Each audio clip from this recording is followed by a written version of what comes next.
The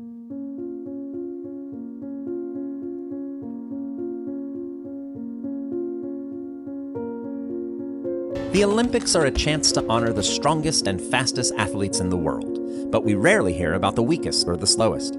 Shizo Kanekuri is the exception. He holds the world record for the slowest time in the Olympic marathon.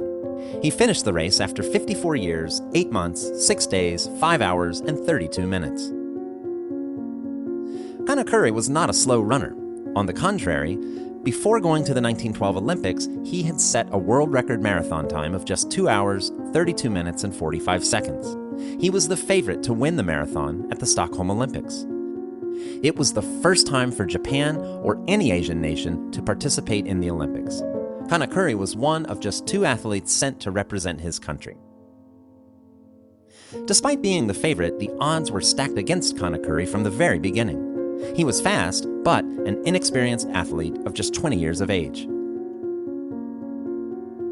On top of that, to get to Stockholm, he had an 18-day ship and train journey to deal with.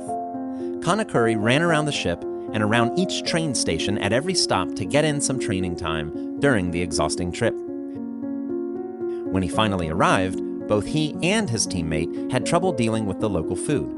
His teammate became ill, and Kanekuri had to take care of him, further cutting into his training time. The day of the marathon was a scorcher. 27 kilometers into the race, Kanekuri collapsed from overheat and was taken care of by some local farmers. Kanekuri was not alone. Runners were dropping like flies that day, and fellow runner Francisco Lazaro even died. 68 runners from around the world entered the race, but only half crossed the finish line. Unlike the other runners who dropped out, Kanekuri never reported his failure to finish to the race officials. He was listed as missing. Kanekuri returned to Japan, continued his training, and ran in 2 other Olympics in Belgium and France. In his home country, he was known as the father of Japanese marathons, but in Sweden, he was known as the missing marathoner. After 50 years, the Swedish authorities discovered he was alive and well in Japan. In 1967, they invited him back to finish the race. At 75 years of age, he finally crossed the finish line. He said, "It was a long trip.